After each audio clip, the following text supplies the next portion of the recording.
Imagine you are living 50,000 years ago. There are no courts, there are no judges, there are no lawyers billing you by the hour for services rendered in a language you do not fully understand. There are no prisons, no police departments, and absolutely no institution of any kind dedicated to the formal, organized, state-sanctioned administration of justice. Now imagine someone in your small camp just stole your food, or imagine they attacked someone weaker without provocation. Or perhaps they kept taking more than their share at every single communal meal, while everyone else quietly seethed and said nothing individually, because nobody wanted to be the one to start something. Or maybe they started behaving in ways that made the rest of the group feel genuinely, persistently unsafe. They became erratic, violent, and unpredictable. They became the kind of person whose presence transforms the social atmosphere of a small band, from cooperative and functional into tense, watchful, and quietly exhausted.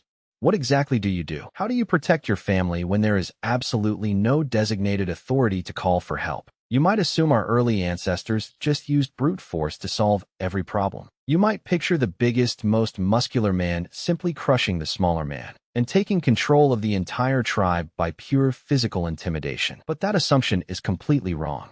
The truth about how early humans dealt with criminals is so deeply brilliant, so highly organized, and so terrifyingly effective that it makes our modern complex legal systems look incredibly clumsy by comparison. To understand the true ancient origins of human justice, we have to completely strip away everything we know about civilization and return to the brutal, uncompromising reality of the prehistoric wilderness. To truly grasp this concept, you must first understand exactly how vulnerable you were back then. You lived your entire life in a tiny, highly mobile group consisting of maybe 20 to 50 individuals. You did not have thousands of strangers around you. You had the exact same 20 to 50 faces every single day. In a band of that size, there is effectively no such thing as private behavior. The community is your entire universe, and that community is observing everything you do continuously.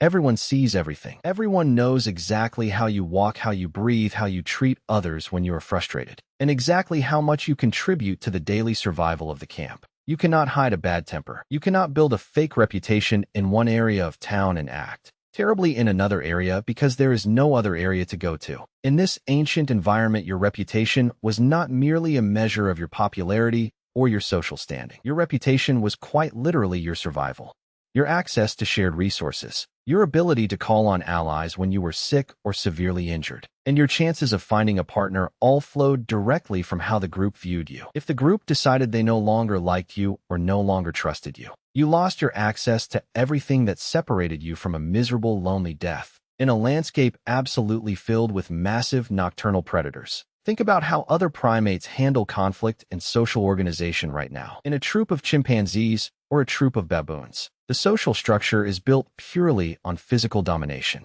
The biggest and most aggressive alpha male takes whatever he wants, whether it is the best food or the safest sleeping spot. He demands absolute submission because he can physically hurt anyone who challenges his authority. Power in the primate world flows downward from the strong to the weak. But ancient humans did something completely revolutionary that changed the course of our evolutionary history forever. They looked at that brutal primate system and they inverted it entirely. Anthropologist Christopher Boehm spent decades studying hunter-gatherer societies across every inhabited continent and systematically analyzed data from 48 distinct human societies representing the full geographic range of human hunter-gatherer experience. His conclusion was both elegant and genuinely counterintuitive. Ancient human societies were intensely, deliberately, and collectively egalitarian. They maintained this through a specific social structure called the reverse dominance hierarchy, instead of one strong individual ruling the group through fear and intimidation. The group formed an unbreakable, unified alliance to completely dominate the individual. If anyone tried to act like a dictator or began accumulating more status than a peer among equals was supposed to have, the collective community joined forces to immediately push them back down. But maintaining that delicate, difficult balance of equality required a functioning justice system, and their system operated through 4 distinct, constantly escalating stages that appeared with remarkable consistency across ancient cultures all over the entire globe. The first stage of ancient justice sounds exactly like something people do at a modern coffee shop today. It was gossip. Today we usually treat gossip as a petty bad habit, as immoral. failing, or as trivial social entertainment. But in the ancient world, gossip was a highly advanced and functionally essential survival tool. It was the supreme court of the prehistoric world. When someone broke the unwritten rules by stealing, hoarding food, or free riding on the labor of others while contributing nothing, the community did not immediately attack them with stone spears. They started whispering. They talked quietly behind the offender's back to build a unified, shared understanding of the problem. They needed to construct a complete consensus to ensure that everyone agreed this specific behavior was a genuine threat before taking any public action. This informal whisper network operated like a massive, invisible courtroom, gathering evidence through quiet conversations and passing judgment collectively. The community reached an informal, distributed verdict through hundreds of small conversations before the criminal even realized a trial was taking place. Often just the subtle shift in the social atmosphere was enough to make the criminal realize they were being carefully watched. Imagine walking toward a campfire, and suddenly all conversation stops. The eye contact becomes cold. The sharing of food becomes slightly less fluid. This invisible, paralyzing pressure was usually enough to force the offender to correct their behavior immediately, without a single physical blow ever being struck. But what if the criminal completely ignored the whispers? What if they were too arrogant or too broken to notice the changing social temperature, and they kept stealing or acting aggressively? The group then moved to the second stage of the justice system, which was public criticism and aggressive ridicule. In an enormous modern city, being laughed at is a minor emotional discomfort. But in a tiny ancient band, being publicly shamed was not just an embarrassment. It was a formal social warning with severe life-altering consequences. The group would openly mock the offender, calling out their bad behavior explicitly in front of every single person. So the target understood their social protection was being formally suspended. Researchers call these deeply embedded cultural practices leveling mechanisms. They were communal practices designed with explicit intent to prevent any individual from accumulating more status or resources than the community permitted. Imagine a highly successful hunter returns to the camp. He has killed a massive animal and brought it back. But instead of being humble, he brags loudly. He demands special recognition. He acts as though his hunting skills make him superior to the elders and the gatherers. The tribe would not praise him. Instead, they would ruthlessly mock him. They would look at the massive pile of meat and call it worthless. They would tell him he brought back skin and bones. Why would they do this? Because a man demanding special recognition was seen as a man trying to claim unequal power. To the ancient mind, allowing anyone to accumulate unequal power was viewed as an existential threat to the safety and equality of the entire group. The group willingly ate the meat, but they aggressively denied the hunter the glory. Если охотник пытался бороться с насмешками или требовал уважения, община просто смыкала ряды и давила еще сильнее. Они доказывали, что никто не выше коллективного суда племени. If public shaming failed to produce a genuine change in behavior, the justice system turned significantly darker and infinitely more dangerous. The third stage was total social isolation, which is better known as ostracism. In the modern world, being shunned by a social group means you simply find new friends or move to a different neighborhood.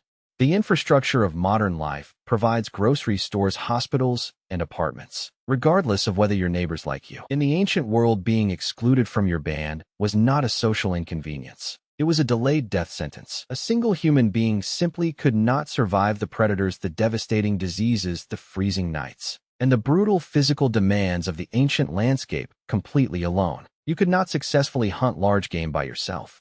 You could not protect yourself while you slept. The group would subtly reduce the sharing of food with the criminal, making it painfully clear that the warmth and protection of the community had been withdrawn. And because these ancient bands were constantly moving across the harsh terrain, they possessed a terrifying ultimate form of isolation. The community could simply pack up their camp and walk away, leaving the offending individual behind to fend for themselves in the wilderness. Chronic thieves, individuals who repeatedly violated boundaries, and people who destroyed group harmony frequently found themselves abandoned to the elements, facing the brutal reality that solo survival was a physical impossibility. Yet history shows us there were always deeply broken individuals who refused to change no matter how much pressure was applied. Serial abusers, chronic thieves, and violently unpredictable bullies who somehow survived temporary ostracism and continued to harass or endanger the group required a final absolute solution. For these extreme, unmanageable threats, the ancient humans utilized the fourth and final stage of their justice system, which was execution. But you have to pay close attention to exactly how this was done. This ultimate punishment was absolutely never carried out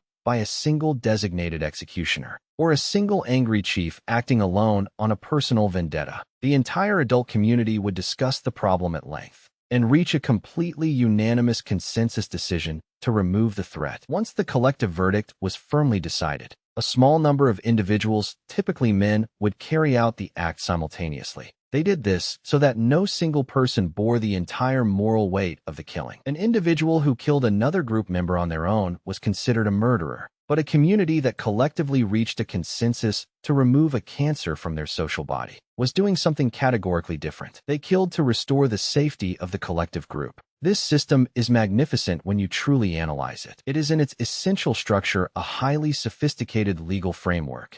It has proportionality, because minor offenses receive minor social pressure and extreme offenses meet extreme consequences. It has a deliberate process with multiple chances for the offender to correct their path at every single level.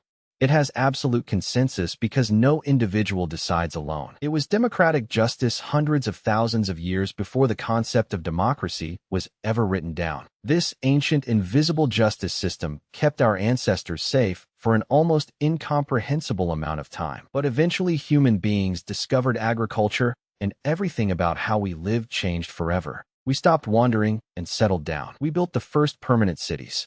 The human population exploded into the thousands, and we began accumulating immense heritable wealth like land, grain, and massive herds of domesticated livestock. As populations grew massive, the old, beautiful system of gossip and social consensus could no longer function effectively. You cannot use gossip to control a city of 10,000 strangers. The justice system had to become formalized, written down, and scalable. The oldest physical legal code that archaeologists have ever discovered comes from ancient Sumeria, located in Mesopotamia. It was written over 4,000 years ago and is known as the Code of Uar-Nammu. It was inscribed on clay tablets in a logical structure that any modern lawmaker would immediately recognize today. What is truly remarkable about this early written law is the approach it took to physical violence. It relied entirely on monetary compensation rather than physical retaliation. If a person violently knocked out another person's eye or broke their bone, they were not physically tortured in return. They were required to pay a specific designated fine in silver.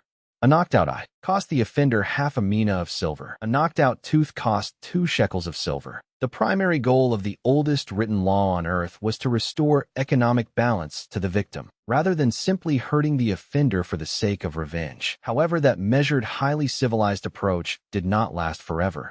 A few centuries later, a Babylonian king named Hammurabi commissioned a massive black stone pillar containing 282 laws, carved directly into the rock. Hammurabi moved decisively away from the financial compensation model and elevated the ancient principle of physical retaliation, dictating that punishments must mirror the crime exactly.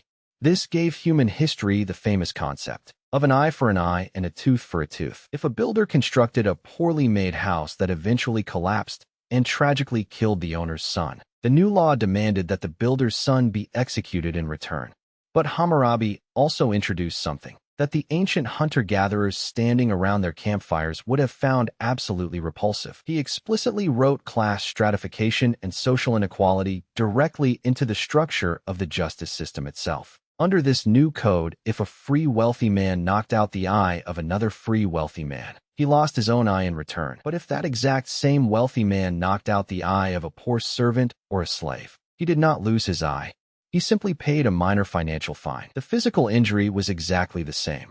The pain was exactly the same, but the law treated the crime completely differently, depending entirely on the social status of the victim and the wealth of the attacker. The transition to civilization brought massive written codes, professional legal systems, and predictability across huge populations.